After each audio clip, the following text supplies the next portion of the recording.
tell us your name, why you here in San Quentin, and where you from. So my name is Curtis Carroll, but everyone calls me Wall Street. I've been in San Quentin 4 years now, and I'm here for the crime of robbery, murder, attempted murder. Actually happened in Oakland, and I was sentenced to 54 years of life in prison at the age of 17 years old. And I've currently been in prison 20 years. Been in prison 20 years. 20 years. 20 years. For robbery, murder? For robbery, murder. Robbery, murder. What part of Oakland you grew up in?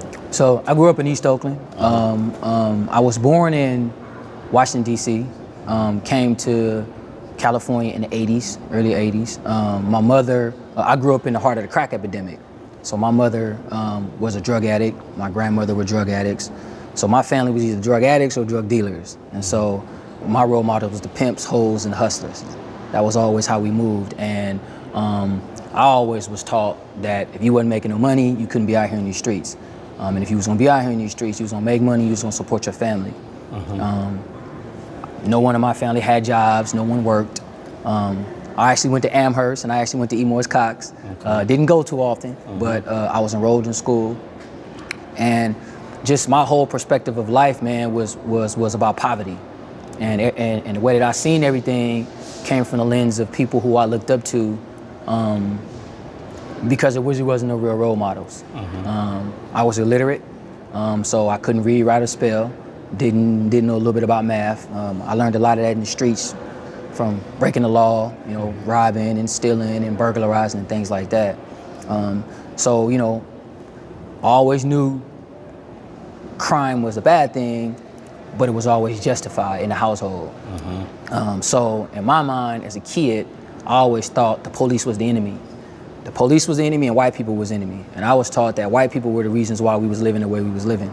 It never was no accountability. It was always like them, them, them. And so that kind of shaped my way of thinking and my identity. I often say that I was like the movie, they got the movie The Bubble Boy. Yeah. And so I was the Bubble Boy, and my illiteracy led me to follow anybody and everybody who I thought would lead me to what I saw as the promised land, which was just putting some food on the table, making sure the lights was on, and lights and such. And so I would always, as the Bubble Boy, I would always look up and look for people to drop something down there, whether that be knowledge or whatever the case may be, and that dictated my actions moving forward, which ultimately led me to prison, and it led me to a lot of other things that I did in my life. I tend to think from, my mother started using drugs in the early 80s. Yeah. So I was probably maybe 9, 10. So you gotta figure from 9 to 10 to 17, life was the streets, right? The poverty, the drugs. So childhood was really, what it was there. What was the worst, like, when I think about your household at 9, 10, 11, 12, your mom is on crack and you ain't got really no real mentors. So did you even have a conscience when you were out there in the streets? Like when you was robbing folks? Like that takes a lot of audacity in Oakland to burglarize somebody. Yeah. What was your mind state at that time? My mentality was more along, so I always told myself this story. And I didn't know I was telling myself stories then, but I always told myself this story. I'm not robbing anybody, I'm just taking advantage of opportunities. So I never ever saw people, I always saw opportunities. So it's easy to take an opportunity to harm somebody. So the only way I saw a person was when it was someone who I was close to that I felt some wrong was done to. Then it was more of a humanized experience. But prior to that, it was always about robbing something or taking advantage of an opportunity. So I go in there to go rob somebody. I never said like I'm robbing this lady or I'm taking from this guy. I just said this person's white and they got a whole bunch of stuff, so they ain't gonna miss it. We went one day to rob this house. Guys got with us, told us that it was some drugs inside this house, and the deal was that since we were young, me and my brother, that we would break inside the house, get the dope, bring the dope back. When we broke in the house, while I'm looking around to find the drugs, I'm inside of the kitchen and I open the cabinets, and the first thing I see? Cereal. I see cereal. Okay. So I'm thinking, they got a gang of cereal in here. So I start taking the cereal, the cookies, the chips, we made this little contraption at the back of the house. We started loading all the food and snacks inside this contraption. We was lifting it up on top of this, matter of fact, we was on Seminary, and we was lifting all the stuff on the back of this thing. So we went inside this house to burglarize to get some drugs, and yet we started taking all these people food. And I think about that now, and I thought, as a kid, cereal was the reasons I got caught. Cereal. You know what kind of cereal it was? You remember? Captain Crunch. Captain Crunch. Yeah. Crunch which berries was or just the regular. The regular? Which was my favorite. Okay. I love Captain Crunch, right? And it's crazy because the one of the greatest moments of my life that I've ever had was when I was a kid. And I tend to think that the 80s cartoons was the best cartoons ever made, right? That was my era. And I used to sit in front of the TV, get up early in the morning on Saturdays and Sundays, eat a bowl of cereal, and watch cartoons. I get that same feeling today when I watch cartoons. That's how I used to get a piece of my childhood. And that's the only happy memory I have of my childhood is when I buy cereal. The crazy part is, I spent a lot of money buying cereal to capture a feeling that I'm trying to get as a kid. And that same feeling was what I did the day we did that burglary, and that's ultimately how we got caught. And so that was my mentality then. Right? My mentality was based on images and feelings that I got that was being recalled from different moments of time. So whenever I was doing something and I felt a certain kind of way, that can lead my actions into doing something totally off-putting from what I was sent to do in the first place. You're a person who has amazed executives in Silicon Valley or journalists from all around the world. I've read about your story before I met you today and was amazed at what you've been able to accomplish. That's today. Years ago, this person you're describing seems totally different. And when I asked you about the audacity, growing up in Oakland, a lot of that mentality you had was the same things I was taught. Right. Growing up in the 20s, Right. 23rd Ave. Police are the enemy. Right. You know, white people got it all. Right. And they're the reason why we're in this condition we are in today. Right. I believed that until I finally got something on my own. Right. And I was like, oh man, that was tomfoolery. But I've never had to, and we struggled too as youth, but I never had to. That's why I asked you, what gave you the audacity? Like, I saw opportunities growing up where I could have robbed somebody or did something bad to somebody, but I always stopped. You know, you mentioned that you were in here for attempted murder? First degree murder. First degree murder. First degree murder. What happened that day? Was that the... So the thing is that, so role models is usually what you see most of, right? And it's something that's kind of perpetuated that you see and you want to become. I never saw lawyers, doctors, right? Firefighters. Never saw any of that stuff. Ain't no firefighters, we ain't got no fires in Oakland that happen, so you ain't seeing any of these people. What we always saw was the police, and they came through to do two things: pick up dead bodies or to arrest people. So I never had I never inspired to be like that because I never seen it. I never saw any of that stuff. But what I did see was the homie pull up in the Bentley with the women, with the clothes, with the dope. So I wanted to be like that. So the day in question, the robbery, I provided the information to the robbery, and we wasn't even really supposed to even do it. I never was really into robbing people. I was always into robbing stuff, burglarizing. And this particular day, it was just one of those days, man, where it was like, you know, there's no fear. You know, I use a lot of it's crazy because a lot of my investment strategies I use today is based on what I learned in the streets. And one of those things is fearless. When to be fearless and when not to be fearless. And whenever it came to an opportunity, my level of fear changed depending on what was at stake. This particular day, it was a lot of drugs at stake, and you know, things just got out of hand real quick. And it's crazy because I never, ever thought like people got killed. I always said, this is the streets. Everybody know what time it is. So we out here in the streets. If you doing something and something happen, it could be me. I never figured I was gonna live past 18 either which way it goes. So what I saw was that I'm just doing the same thing everybody else doing. You know, no one is saying like, hey, go to school, do good. Nobody's saying none of that. People saying it, but the people that's saying it is the same people selling me the dope. So it's like me walking to the street corner and buy some weed, bro. Like, man, you know you're supposed to have your low ass in school, but here, take that sack. So it's like, come on, man, really? So I never just ever seen it like that.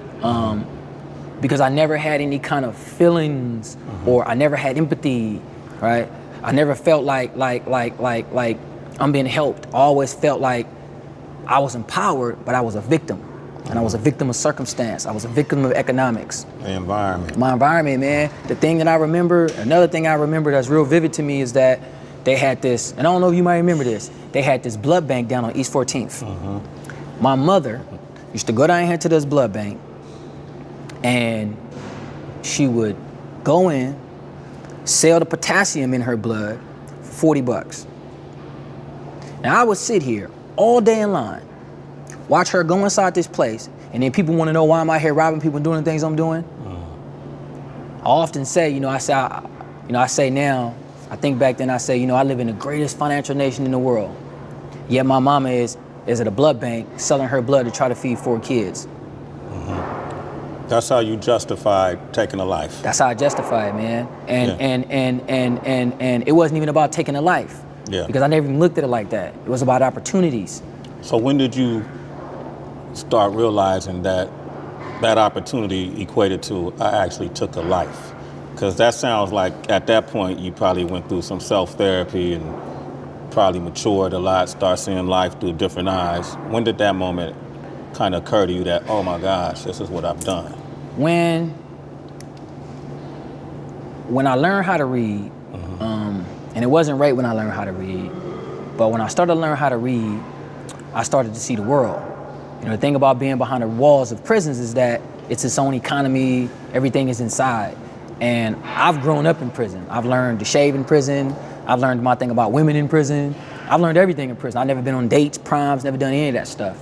So when I started to teach myself how to read, I started to see humanity through other people's eyes.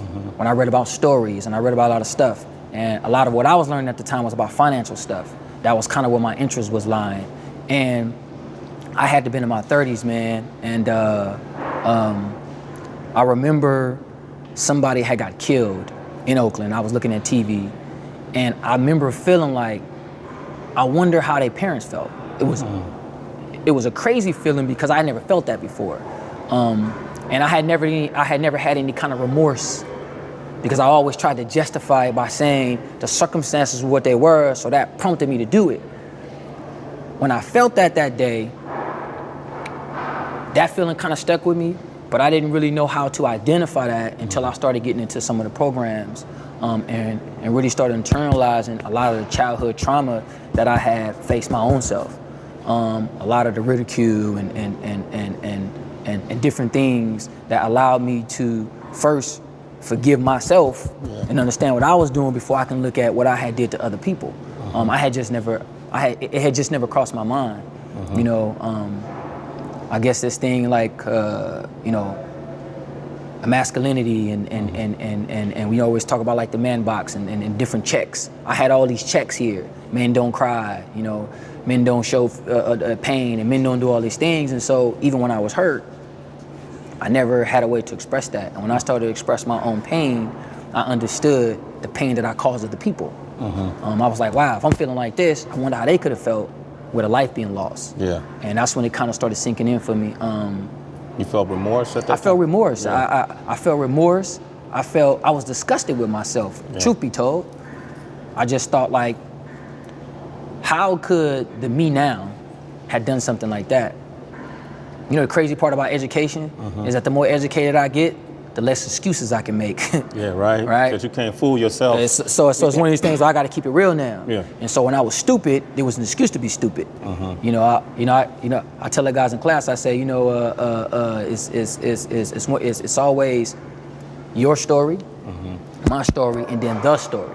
Right. So whose story I'm gonna tell you? I'm gonna tell yours, mine, or theirs. And at the end of the day, I have to learn what my story was, so I can be accountable for what the story was. And that just really helped shape a lot of my identity moving forward, being accountable, not just about the past, but being accountable about the things that I particularly want to do in the future. Yeah. I always heard people say education is key, and through education you can see the world. I think you're a living example of that, and experience evolution. It was money that brought you to literacy. right? It was. And this is what it was, that literacy that's made you a celebrity. Well, I did. From what you Right. did with what you learned. Right. You know, Right. and how did you first begin to understand finance? So the interesting thing is that, and I was sharing with someone over there, is that even to this day, I don't know sounds. So I don't know vowels and things like that. Everything I do is by memory. And so it's one of those things like the sixth sense. Person go blind, they hear better. Person is deaf, they see better. So I memorize a lot faster than, probably a lot of different people. And I never knew that I had the skill to memorize. So when I was trying to teach myself how to read, I would take phrases and terms and I would trick people into telling me what words were. I would memorize the words and I put them on a word list. And whenever I would read stuff, I would try to find these words inside the articles that I read to try to make phrases and things out of them to put stories together. And so how people look at soap operas is how I look at finance. I try to find the storylines, who people are, what people are doing, and I learned to use a lot of the sentiment about people's emotional connections to things, which kind of taught myself. And then, I just kind of got this thing where I always thought that everybody knew about money. I just thought I was the only one who didn't know. I was like, how can I not know about this stuff? And I guess I started researching years later and realized that, wow, most people didn't know about what was going on. And so that kind of drove me to move in a class of my own, which I guess the hard part is about being in prison, talking about finance, is that you don't even want talking about it. Yeah. The prison system is against it. The other prisoners are against it. You're a con man. You talking fast talk too? Yeah. Right, so already I get the fast talking thing. So you trying to con us, you trying to hustle. So I was always fighting, man, this uphill battle, trying to tell people, man, we can make money in the stock market. Man, we don't talk about no damn stock market. Get this weed, get this drugs. So, in prison. In prison. Yeah. So not only is you talking about it in prison, but you talking about finance and you black. Yeah. So first off, black people don't know nothing about that. Right? So you shouldn't even be talking about that. And you're an inmate, so you really shouldn't be talking about that. So it was always this uphill battle, man, that I told myself, well, forget it. If I'm gonna be ridiculed, then I'm gonna be ridiculed for something that I wanna do for a change in my life. And it's gonna be my way to be ridiculed, to do what I wanna do as opposed to what everybody else wanted me to do. What was that definitive moment that you showed by example that you knew what you were talking about? What was that first stock or that you saw a positive result? It was this company that I bought called Acamo Technology or something like that. There was this highflying.com company during the financial crash. I think their CEO died in the World Trade Center and the company had went go. And I was basically trying to figure out what to buy. And so my whole idea was that people were selling and buying based on how they felt as opposed to what the information was. And so I kind of took that approach. Stock prices were like 50 cents or something like that. I go in, I buy, the stock price went to like $2. That was like one of my first trades. And I thought, oh, okay, wow, this is cool. I didn't realize I didn't know a lot of what I thought I did because you make some money, you think you got all that, you think you got all the answers. Yeah. And that was like that really moment that I thought like, I could do this. Obviously I didn't think it would be like today, but I thought I can do it. And so I figured if I can do it, I didn't have to do the other thing. The difference was that, was I willing to do it facing all the ridicule that would come from pursuing this endeavor now? Because that's what was coming. Obviously I didn't think it would be as much as ridicule as it was, but nobody believed you knew what you were talking about, right? No one, and even still today, right? People, by right, I get it. You got to prove it. Yeah. But I think that I've been bullied in prison. I've only been bullied a few times in my life. When I was in school and I was in prison. How'd you get bullied in prison? I got bullied in prison because people understood that I got a lot to lose, and they took advantage of that. And one of the rules is about being in prison is that you don't let nobody take nothing from you, right? And you don't take no shit from nobody. Them just some of the things. And because I had accomplished so much, I understood that people who cared about me was willing to sacrifice everything on my behalf. So I felt like if I went and I told people that I was being bullied, they would retaliate. And it'd create this big old thing. You got everybody locked all in the holes and all this other kinds of nonsense. So I didn't say anything. And what guys was doing was that They were essentially, bumping into me on the tiers. I had loaned a guy a case of soups or something, and he basically told me, "You paid." And he said it just like that. He said, "Man, you paid." And I wasn't even mad that he said I was paid. I was mad that I accepted it. And I don't cry often, and I cried that day. Actually, I turned around and on my way walking to my cell, a tear came out of my eye, and I thought, how can you accept this? And I knew what was coming after that, more of it. I was depressed, and it was crazy because I was, some would say at the hype, it was article after story, and I was depressed. I was miserable, I couldn't tell nobody. So I kind of went through my day just thinking everything was cool, and I thought, how can I be on a path of righteousness and be going through this type of stuff? Yeah. It just didn't make no sense. I said in the midst, and I done ran some of the biggest schemes, money-making schemes in the prison system, and people know this very well from prison to prison. Give me an example of that, because I think people who are listening to this, when you say it, it just sounds like sound until right, you know what I mean? Right. Okay, right, no doubt. Break it. What's a money-making scheme you can do in prison? So I always had the ability to communicate effectively with people, and I already get people to do whatever I wanted to do. And the fact that I was talking about finance, so my thing was, I started studying the California retirement system. I figured the best way to talk to these people is to know more than what they know about their stuff. So when I would talk to the guards and staff, I'd always ask them, "Hey, you know about your retirement?" "Oh, what is that?" They never knew nothing. So they would look at me like, who is this inmate, talking about our retirement? How does he know about that stuff? And I would look at them like, he's an idiot. You mean to tell me you investing your money in this stuff, you don't know what you're doing? So it was this real disconnect. But when they would see me, not with their counterparts, they come and say, "Hey man, what was you talking about with the stuff?" And so that kind of got my end. And so at those times, I was using those ends to manipulate, to do other schemes, smuggle drugs in and smoke marijuana and all this other kind of stuff that I've had disciplinary actions for. And I was using all these different skills and tactics to make all these other kind of moves that I was making inside the prison system. And I just hadn't fully understood that I had this innate for life to do something better into the warden. Until one day I met a warden, and he called me into his office, and I had went to his office. I had just finished smoking weed, and I had my pants sagging down, I had my hat on backwards, and I walked in the office and sat in the chair. And he comes out, and he says, I'm looking for Curtis Carroll. I says, "I'm right here, sir." He says, "Can't be you." He says, "Stand up." He said, "You see this, it was a yellow line that said out of bounds." He said, "When you come across this yellow line into my office, you come in here with respect. You come in here smelling like marijuana, you got your pants all down to your ass, you got your hat to the back." He said, "Go down to the building, clean yourself up, and I want you up here tomorrow at 3 o'clock. He said, "If you late, I'm gonna put you in the hole for the rest of your duration at this institution." I went back to the cell and I told my cellie, "We gotta get all the dope out the cell. They finna come hit the house." Yeah. We spooked, running around.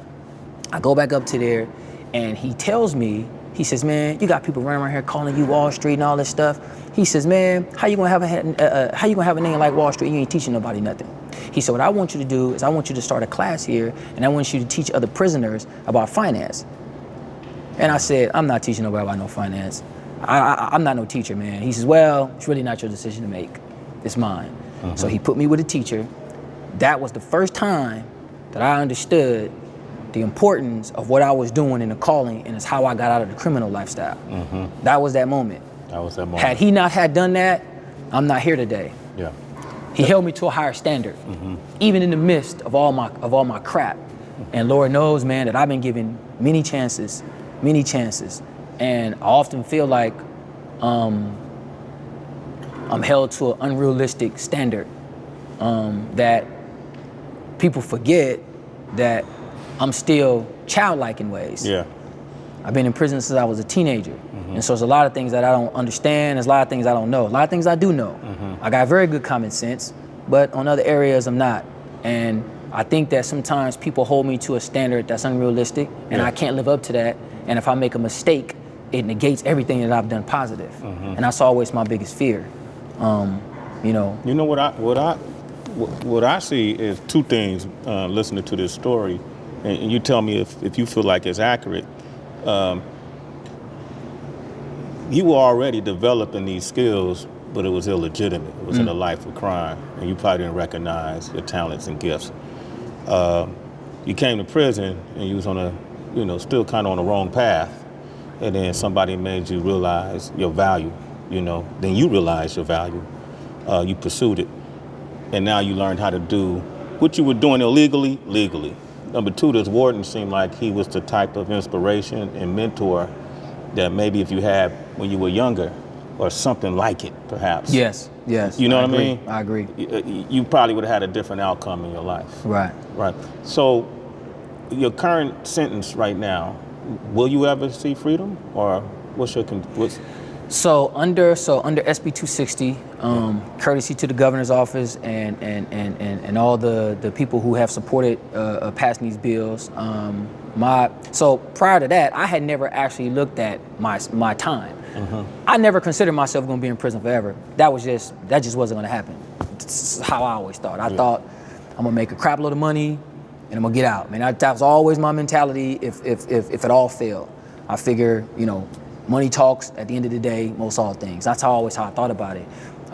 When I started seeing the bills change and things like that, my sentence got cut. So I went from having appearing before the board in 2040, something like that, to going in 3 years. Okay. So I go to the board in 2020, which essentially, I can be home between now and the next 3 years, which is a blessing in itself because, I always thought I would go, but I never really had like a light at the end of the tunnel.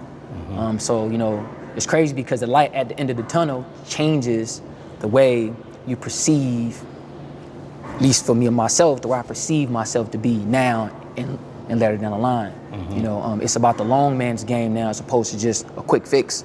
It used to just be about, I'm gonna make this quick fix, but now it's like, I can get out. I'm gonna go home. Or what I'm gonna do when I get out of here now? And it's like meeting all these different people and people. It's weird that people care more about my story than I do. The story doesn't have that much value to me, right? Because it's a lot of the story that people don't know, that I know, that I'm still figuring out and putting pieces together. But to know that my story, it's crazy. I had this letter, man, that I wanted to bring you, that I got from, I've been getting a bunch of letters, people all around the country right now, but I got this letter from this guy in Pelican Bay. His wife writes me this letter, and she says, my husband's in Pelican Bay, and he's up there, and he heard about you.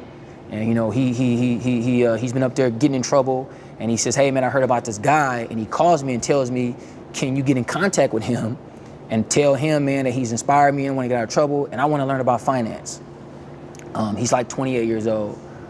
And stories like that for young black men, minorities in general, particularly black people, I went from harming my community, man, to not giving a shit about my community because they never cared about me, to loving my community, right?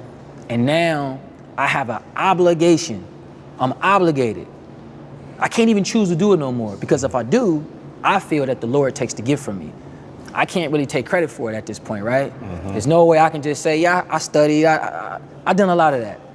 But God is good, man, because without him, where I'm at, and for people to say like my story has had them want to get out of crime or whatever the things that they doing, man. I just never, that's like the ultimate gift to me. I want to make a lot of money. I'm going to make a lot of money. Let's be clear about that. I'm going to make loads of cash. I've taken the Buffett pledge. I want to donate 90% of my money out to charitable organizations. Warren Buffett. That's your hero?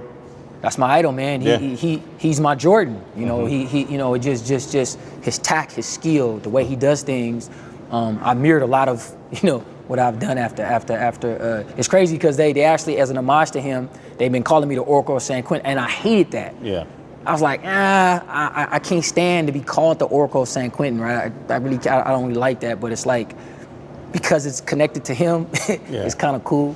What do you plan on doing? Because, and I know you're not in the last mile program, but one of the things that that they've done that appealed to me even is taught inmates, really, it sound like had inmates learn an introspective about themselves, how they got to where they are, accepting accountability, and then taking the oath of commitment to change it.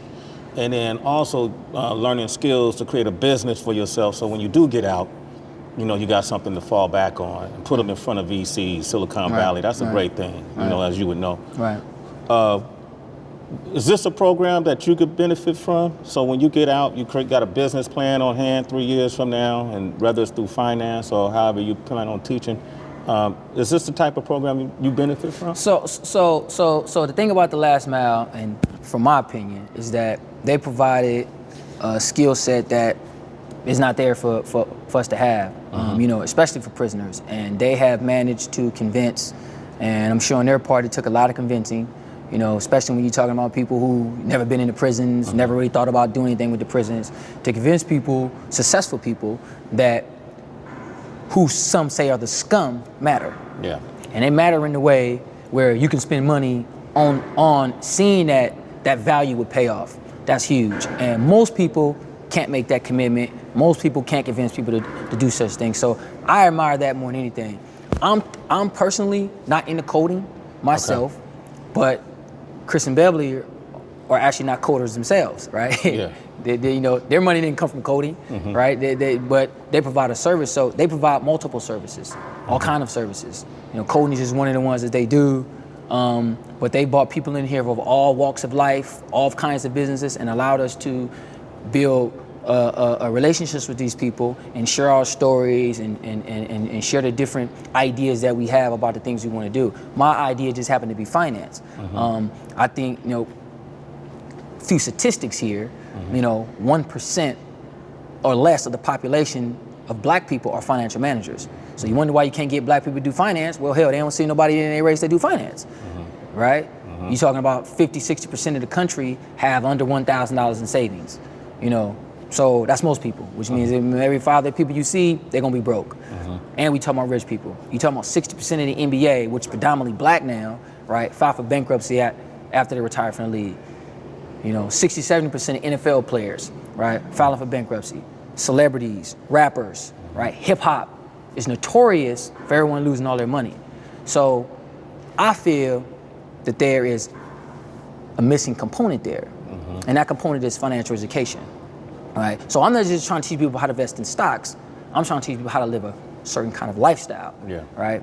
You know, I often tell people that, you know, financial literacy scares people because they think it's some sort of skill set, but it's not a skill. It's a life worth living. And so I always say, you know, if you can manage what you eat, if you can manage your time, if you can manage your relationships, you can manage money. You know, so it's about trying to get people to understand a certain level of management as opposed to trying to develop some sort of skills. And I think that for most people, especially those in poverty, they just don't see that as being the case. And so when I study even these big, you know, the big hedge funds and the big guys, they all have this certain blueprint way. It's like, this is the way the industry goes, and this is how it's gonna be, and it's gonna be no other way. That's not true. Yeah. Well, I couldn't do what I'm doing if it was. So that's not so that's not true. So I'm trying to teach people that financial education is about the way you feel about it. Yeah. Right? It's not necessarily the action, it's the feel. If they came in here right now and someone came around that corner and yelled, "Hey man, they saying it's a fire in the yard, everyone need to exit the building," people will probably get up and start moving. Yeah. Would someone say, "Who told you that? How you know that?" Probably not, right? Financial crisis. You had all those people outside the banks trying to pull their money out the bank. Not one time did they see them signs in the window that say FDIC insured, meaning your money is insured up to this amount. Everyone's there trying to get their money out. Emotions drive what we do. In prison, same thing. Yeah. People spend all their money on canteen and packages. You spend 20 years in prison, $40,000 spent on junk, and you wonder why you're getting out with only $200 gate money. So I'm trying to get people to understand that financial literacy is one of the biggest issues that plagues our society. 90% of the crimes that are committed are money related. Yet 1% of the programs that cater to people in prison and out deal with finance. That's a problem. I'm here as a solution to that, at least from my perspective. So that's what I'm trying to bring to the table. Yeah, well, I'm gonna set up a speaking tour once you get out too. All right, because I think you're great. One last thing I want to ask you, because it's obviously taken a lot of thought, and I would imagine the one thing that you guaranteed in prison is time to think. No doubt. Now, in retrospect, you're not the same person. Your spirit is different. Your conscience you have a conscience. You understand. No you had one then, but it was dormant. Right. You didn't understand why. Right. If you could, there are a lot of potential Wall Streets out there in the streets of Oakland and cities like it, even to this day. And if you could give them the advice that you wish somebody could have gave you back then when you were committing these crimes that put you here, what would it be? That's a tough question, man. Mm-hmm. Because I don't want to use some sort of soundbite. Yeah, no, I want you to keep it 100. Because it ain't no quick fix to it. Yeah. And the reason there ain't no quick fix to it because the times are different, right? The age of the internet, everything is fast paced. You know the reasons why the people in San Quentin benefit from the programs? Because the programs are designed for people with long sentences, right? I've been in prison 20 years. So it's taken me 15 years, arguably, to get where I'm at. How do you get a young man, 18 years old, he don't have no 15 years to be sitting around trying to learn nothing? They don't. They want it 2 minutes, 3 minutes, 4 minutes. Everything is so fast paced. So it's hard nowadays, right, to sit down, to get young people, talk about your feelings, talk about your stuff, without trying to attack the things that they're into first, right? We ain't even asking those questions, so that's a really hard question, man. And what I try to do with the young people down here today, because I got a lot of them 18, 19 years old, and to get them in classes, I find out what they value. You know what they like? Sugar, candy bars, Snickers, they like coffee. So when they come to class, I tell them, I know you ain't gonna stay all day, right? Answer a question right, toss them a candy bar. Do you know the value they place on Snicker bars? Right? Wow. To them, sodas. So when I walk around the yard, sometimes I might have a bag of soda. I walk out and I just hand sodas out to them. I tell them, hey, man, want to get some ice cream? So between the lower yard and the canteen, takes 30 minutes roughly to walk there, wait in line, get their stuff. So that gives me 30 minutes of talk time. But it's about the ice cream for him. It's about the talk time for me. So it's about trying to find ways and things that they're into to allow for a conversation to be had. And that's no quick fix, man. Yeah. You got people around here talking about, oh yeah, man, you can just tell them this and tell them that. But these are the people who've spent 20 years in a program learning about yourself, right? You've had the time. They don't have the time. And many of the young men that's coming into prison today, because of the laws changed, they're not gonna be 20 years like we were. They're in 3-4 years, 6-7 months, and they're out. And it hurts my heart, man, to see us lose the youth the way we have. Truth be told, we've lost the battle. It's been lost. How many juvenile lifers do you have in prison? Now the war is being fought, but the battle's been lost. So I think we need a new narrative. We need a new approach, and we need to stop speaking the same old song, same old dance, man. Gotta be a little more aggressive, a little more attentive, and a little more communicate with them a lot more than we have been, and hear them out and hear the things they need. And try to provide those services, but it's not just some quick fix, man. It's not a quick fix. Nah, it's not, unfortunately. If you make parole in 3 years, man, you concerned about being out there in that world? So you've been here longer than you've been in the world. That's true. And I think about that all the time, and it's crazy because before all of this media stuff, it was just me. I'm gonna get out, and I had like what I want to do. Now with all this stuff, there's a lot of people counting on me to do a lot of different things. Added pressure, if you will.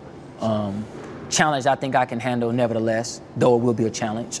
I'm not afraid to get out, but there is a part of me, I don't know really what to do first. Unlike, I'm not getting out like a lot of prisoners. I'm not getting out broke. I'm not getting out where I don't have anything to go to. So the resources are there. I've made enough connections. I've put away enough stuff for myself to be able to give me a nice, comfortable entry back into the community. I guess it's just more so trying to figure out what that looks like long term in the world where I can do what I want to do. I want to give back to the communities, man. But truth be told, I want to live a life. I never had nothing. I want to travel. I want to do some things, and you know, I want to come back to San Quentin. But right now, can I honestly say I would? No. If I'm keeping it 100, I can't. I mean, I want to, but seeing the world for the first time, man, you know, and just. You haven't even celebrated a birthday outside, a holiday. So now, you know, I could say, hey, man, you know, I'm passionate about helping. I want to help and I want to do these things. And I get home, what am I passionate about now? I'm free. I can be passionate about a whole lot of stuff. Yeah. Right? My feelings are going to be different. I eat a certain kind of food, all right, I'm going to feel a certain kind of way. It's going to jog a certain kind of memories. And some of those memories are going to be in prison. And some of those memories are going to be other things that I want to do. So I just want to honor that in myself and recognize that I will have the opportunity to do things that I want to do, and I don't want to hold myself hostage to something that may not be what I want when I get out of here, based on how I'm gonna feel about that. Okay. You know, and that's just kind of how I see it. But I am excited. I'm excited to hear about your first date.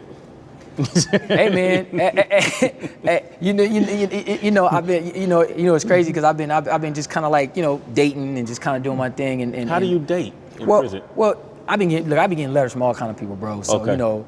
People writing in and all this stuff, and people coming to visit me and all this kind of stuff. And so, you know, I just been kind of like, you know, just and not dating like a real date. Yeah. You know, like I'm like dating people, but it's just talking to people, man. And it's crazy because it's all the first time experience. Yeah. It's weird, and I have to say, like, to someone, I don't know. Yeah. So you know, I don't know what that is. Mm-hmm. I seen a friend came in here the other day, and I said, hey, I said you look tired. And she was like, what? I said, you look tired. And she said, you know, let me tell you, you know, might want to say that to a woman.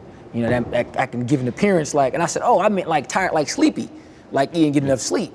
And it didn't even dawn on me that tired, I'm thinking, I just never even tripped on that. Yeah. So it's little things like that I'm learning that I have to be upfront about and say, I don't know, so I can be gamed up on what's supposed to happen, so I don't look like no idiot, man. But I'm excited about it, man. It's just so much to be excited about life, bro. Yeah. I've never been this excited to be alive in my life. Wow, that's great, man. I just never been this excited to be living, man. Yeah. Well, I'm excited for you, man. I appreciate that, man. Wall Street, man. It's been a pleasure, man. Hey, man. You've been an idol, man, for a long time, man. And me being in the juvenile hall, man, we used to wake up to the show, man. Oh wow, that used to be our thing, man. That's crazy. The show. We used to be on the council, like, man, you got to turn the show on, man, so we can check out, bruh. So it's always been like, notice the first time meeting you, but it's always been like this connection, man. And throughout my years in prison, when we've had opportunity to listen to the radio, your show has always been what we always been. Hey, I appreciate that, man. And hopefully I'm giving y'all some inspiration. Hey, man, you are, man. Thank you. Before you leave, though, I feel like you brought me a tip book, like that I could take home with me. I played a few stocks. That first stock you invested in was a penny stock, right? Matter of fact, that's in here too. That's it. So it's crazy. So the thing about this, man, is that, let me see how you did your book. This is all handwritten. Well, it's on computer now. Before I had computers, I had to write. So this is what's known as the column check system. Okay. And I developed my own system. It's fairly simple. It's just a row of columns. It's a stock price at the top. Mm-hmm. This one is Microsoft. Mm-hmm. That's the ticker symbol. Okay. MSFT. And here are dates. And so it's every day. If you notice, they're by months. Yes. January, February, March. And so it's every day, every 28th or 27th of each month, and it's the stock prices and the time. So you can't see the data here, but there's data entries in here. And the data entries that's in those columns is the stories that happen on that particular day. Wow. And you put that, and you document all of that. Right, what is in my head. Okay. So what I didn't bring down here today, which I'll probably show Chris and Beverly this later, in my cell, I could probably have maybe 10,000 articles. They're in pockets. And these articles are my computers. And so whenever I need to recall information, I go into this archive that I got, and I got Microsoft, and I got a company, and I got a whole bunch of articles about Microsoft going back 10 years. And I can go in and recall this information, and this is how I know when to go in and buy and sell these stock prices. Wow. So let's say, for an example, the financial crisis hit, right? Yeah. I followed at that time, I followed a lot of the banks. So in this, if you look at each column and row, it shows all the company stock prices fell or rose at the very same time, and that's how I know when I'm buying, because all the industry's doing good. And so what I do to follow a lot of the foreign companies inside this book, so this part right here you see, these are the different industries. Okay, so we got semiconductor, hardware and equipment, internet, and so under them is all the internet companies. Telecom, and so I have Google. Google. So this is IPO. That's the day that Google went public. Yeah, I remember that. So August 19, 2004, I have every stock price entry from that day in a book. Wow. Not this book. This is the penny stock book. This is the rally stock book, and I got one that's a roller stock. Okay. And so I got entries from every company in there, and that's how I follow the data. At this time, I kind of got a lot of the times and dates memorized, so it's easy for me to kind of recall if I'm investing or something like that. I can just kind of take the thing. So you giving me, this is like the Holy Grail, but I can't read it without your help. That's right. Okay. That's right. So you're protecting the formula. I'm protecting the formula, but what I do is I teach the students how to use this coupled with sentiment. Okay. So I tend to think that the markets move 60 to 70, I could say 80, 70, 80% on sentiment than it does factual information. So most of it is just based on all speculation. So what I'm trying to teach them to do is how to use speculation to make money, which is the same as the industry standard, but a little bit different, because if you're moving a lot on speculation, then that means that you don't have this long-term horizon, right? I call it peaks and valleys. So the industry standard is peaks and valleys. We move as the markets go like this. So you got your 401k, you got your retirement job, right? And this is what happens. Your retirement goes high up like this, it gets to the top, and it goes down. And so what most people do, because they're ignorant, is they do this. They let it go up, and just like everything, you have what you call a peak price. That means that when something is overvalued, what do? You get rid of it. So if you buy your car, and you've been driving your car down the road for all these different times, how do you know you need oil change? Car start conking out. So, car start conking out, you know you get oil change. Stock price is rising. It hits here, there's nowhere else to go. So what do? You do nothing. You watch it go all the way back down again, and for 20 years, you do this. So technically, you can't never retire because you've never taken any money off the top. How the standard is supposed to be is when it gets here, just like your car need a car change, you take the money off the table, the prices go back down, and what do again? You buy at the bottom. So when you go put the oil back into the car and refill it again, it goes back up to the top, it clunks out again, and you do the same thing. That's how your retirement's supposed to work. But the big boys don't tell you that because they need you to keep the money inside because they're charging you fees to manage it for you. If you keep taking the money out, they don't get the fees. So the standard is different. So I'm saying that you don't need to play that standard. This standard is a little more better to play. That's a lot of game right there, man. I appreciate that. I'm about to write that down, all too. The time, all the time. I was just thinking about some of my stock. All the time. Wall Street, it's been an absolute pleasure speaking with you, man. And I know you haven't embraced how people perceive you to be or these titles they've given you, but know that you're inspiring people. Whether you embrace it or not, you're having a positive effect on folks, like the guy in Pelican Bay and his wife reaching out to you, man. Right. You know, you're in here for a reason. You know, you're not the same person you was then. You had a lot to learn, man. And I see through these programs and your dedication, I definitely see the evolution. So congratulations. Appreciate that. Man. Thanks, man. Hey, my pleasure, man. Yeah. Thanks for coming through and much love and respect, man. Thank you, man. All I the time. appreciate it. No doubt. No doubt. We're gonna keep in touch too.